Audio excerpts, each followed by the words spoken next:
കഴിഞ്ഞ വർഷത്തെ ലോക ഭക്ഷ്യ ഉച്ചകോടിയിലെ പ്രധാനപ്പെട്ട ചർച്ചാവിഷയം എന്ന് പറയുന്നത് ലോകത്ത് പട്ടിണി വർദ്ധിക്കാൻ, വിശപ്പ് വർദ്ധിക്കാനുള്ള സാധ്യതയുണ്ട്.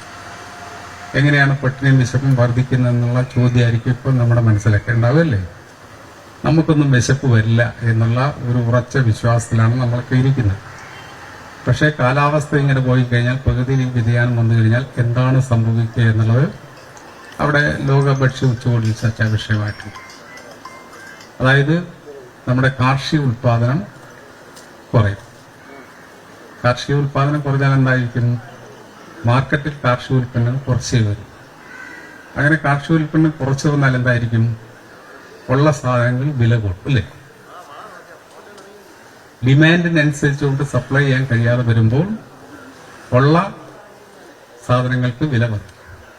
അപ്പൊ ആ വർദ്ധിച്ച വില കൊടുത്ത് വാങ്ങാൻ നമ്മുടെ സമൂഹത്തിലെ ആളുകൾക്ക് ശേഷിയില്ലാതെ വന്നാൽ എന്താണ് ചെയ്യുക? കുറച്ചേ വാങ്ങുള്ളൂ അല്ലേ? പണ്ടൊക്കെ ഞാനത് പറയുമ്പോൾ കുട്ടികൾ എന്നോട് പറയും, മന്ത്രിയായിട്ട് ഇതൊക്കെ പറയണത്. പണ്ടൊക്കെ എന്ന് വെച്ച് കഴിഞ്ഞാൽ വീടുകളിൽ റേഷൻ വാങ്ങിക്കഴിഞ്ഞാൽ അമ്മമാരും അമ്മച്ചിമാരൊക്കെ എന്ത് ചെയ്യും? 7 ദിവസത്തേക്കുള്ളത് പങ്കുവെച്ച്. ഉള്ളവർക്ക് പറയുമ്പോൾ നാളെ കിടന്നില്ലേ? ഇഷ്ടം പോലെ നമുക്ക് സമയാസമയങ്ങളിൽ കിട്ടുന്നു. വേസ്റ്റ് ചെയ്ത് കളയുന്നത് തന്നെ എത്രയാണ്? അപ്പൊ ആ 7 ദിവസത്തേക്ക് അത് പങ്കുവെച്ച് കൃത്യമായിട്ടാണ് അരിയെടുക്കുക അല്ലേ? നിങ്ങൾക്ക് ഓർമ്മയില്ല, എനിക്ക് ഓർമ്മയുണ്ട്. അപ്പൊ അരി എടുത്തു കഴിഞ്ഞാൽ എന്താ വെച്ചാൽ വീട്ടിലെ നമ്പർ ഇന്നത്തെ പോലെ ഇപ്പൊ ഒരാളോ രണ്ടാളോ അല്ല കുട്ടികളല്ലേ. അതങ്ങനെയല്ല. നേരത്തെ ഞാൻ 8 മക്കളുള്ള അമ്മയുടെ മകനാണ്. 8ഉം 10ഉം 12ഉം ഒക്കെ വരും. ഞാൻ ഇന്നാളിത് പ്രസംഗിച്ച് കഴിഞ്ഞപ്പോൾ ഒരാള് പിന്നെ വേദിയിൽ നിന്ന് പറഞ്ഞു, അപ്പോൾ വലിയ മുതലാളിയാ, ഞങ്ങൾ 14 പേരുണ്ടായിരുന്നു വീട്ടിൽ.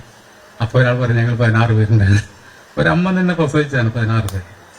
പക്ഷെ അന്നുള്ള സന്തോഷം ഇപ്പൊ ഇല്ലാന്നും അതിൽ രണ്ടാളും പറയുകയും ചെയ്യും. അപ്പൊ ഈ 10ഓ 8ഓ ആളുകളുണ്ടെങ്കിൽ അതിന്റെ കൂടെ വേറെ 2-3 പേരുണ്ടെങ്കിൽ നമ്മൾ കുറച്ച് അരിയിട്ടിട്ടാണ് ഭക്ഷണം ഉണ്ടാക്കുന്നത്. അപ്പൊ അന്ന് വലിയ കലത്തിലാണ് ഭക്ഷണം ഉണ്ടാക്കുക. എന്തിനാണെന്നറിയോ? വെള്ളം കൂടുതൽ വെക്കാൻ വേണ്ടിയാണ്. അപ്പൊ 2 വറ്റും ഉണ്ടാവും, കുറച്ച് വെള്ളം ഉണ്ടാവും. അതുകൊണ്ടാണ് നമ്മുടെ നാട്ടിൽ പണ്ടൊരു ചൊല്ലുണ്ടായിരുന്നത്, ഒരു കലം വെള്ളം കുടിച്ച് വറ്റിച്ചാണ് 2 എന്താ പറയാ അറിയില്ല. അതെ, അത് ഇടയ്ക്കൊന്ന് പറഞ്ഞു കൊടുക്കണം. പുതിയ തലമുറയ്ക്കതൊന്നും അറിയുന്നില്ല ഇങ്ങനെയുള്ള കാര്യങ്ങൾ. ഒരു കലം വെള്ളം കുടിച്ച് വറ്റിച്ചതിന് ശേഷമാണ് 2 വറ്റ് കാണുന്നത്. അത് 2 കാര്യത്തിലാണ്. അപ്പൊ അത്രയും ബുദ്ധിമുട്ടായിരുന്നു.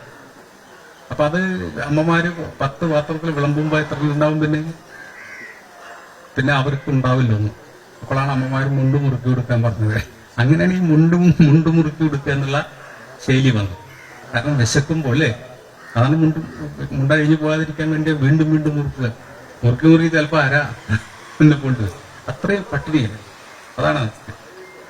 അത് ഉണ്ടാകുന്നത് എന്തുകൊണ്ടാണ്? കുറച്ച് സാധനങ്ങൾ മേടിക്കാനുള്ള കാശുള്ള വീട്ടിൽ കൂടുതൽ ലാവിഷായിട്ട് വാങ്ങി ചെലവഴിക്കാനില്ല. അങ്ങനെ ഒരു സ്ഥിതിയിലേക്ക് ലോകം വീണ്ടും വരാനുള്ള സാധ്യതയാണ് ലോക ഭക്ഷ്യ ഉച്ചകോടിയിൽ ചർച്ച ചെയ്തത്. അപ്പോ അത് പറഞ്ഞതെന്ന് വെച്ചാൽ കോടിക്കണക്കിന് ആളുകൾ ഈ ഭക്ഷണം കിട്ടാതെ വിശപ്പ് സഹിച്ച് ജീവിക്കേണ്ടി വരും. അത് 1 കോടിയോ 2 കോടിയോ അല്ല. എത്ര കോടി എന്നാ പറഞ്ഞത്? നമ്മൾ മലയാളികൾ ഒട്ടും ശ്രദ്ധിക്കുന്നില്ല. കാരണം ഇനി ഇവിടെ അതിദാരിദ്ര്യമുള്ളവരുടെ എണ്ണം അങ്ങനെ കുറഞ്ഞ് ഒരുപക്ഷെ 2025 നവംബർ 1 നമ്മുടെ കേരളത്തിൽ പട്ടിണി എന്ന സാധനം ഇല്ലാതെ, ദാരിദ്ര്യമില്ലാത്ത ആളുകൾ എല്ലാം തന്നെ മോചിതരാണ്. അല്ല, ദാരിദ്ര്യമുള്ള ആളുകളെല്ലാം മോചിതരാണ്. അതിനുവേണ്ടി ഇനി 32,000 കുടുംബങ്ങൾ മാത്രമാണ് അവശേഷിക്കുന്നത്. നമ്മൾ സർവേ നടത്തപ്പോൾ നമ്മുടെ ലോക്കൽ ബോർഡിന്റെ ചാർജ് കൂടി നമ്മുടെ സെക്രട്ടറിക്ക് തീരുമാനിക്കുന്നത്. നമ്മൾ സർവേ നടത്തി കഴിഞ്ഞപ്പോൾ ആദ്യം കണ്ടെത്തിയ 64,006 കുടുംബങ്ങളെ. ആ 64,006 കുടുംബങ്ങളിൽ ഇനി അവശേഷിക്കുന്ന എത്രയുണ്ട് എന്നുള്ളത് നമ്മൾ ഈ കഴിഞ്ഞ നവംബർ 1 പരിശോധിച്ചു. അങ്ങനെ പരിശോധിച്ചപ്പോൾ ഇനി നമ്മുടെ കേരളത്തിൽ 32,000 കുടുംബങ്ങൾ മാത്രമാണ് അവശേഷിക്കുന്നത്. അവരെ കൂടി ദാരിദ്ര്യം ഇല്ലാത്തവരാക്കി മാറ്റാൻ വേണ്ടിയുള്ള പദ്ധതി നടപ്പിലാക്കി വരിക. അതുകൊണ്ടാണ് പറയുന്നത് 2025 നവംബർ. ആ 2025 നവംബർ 1 നമ്മുടെ കേരളത്തിൽ ദാരിദ്ര്യം അനുഭവിക്കുന്ന ആളുകൾ ഇല്ല.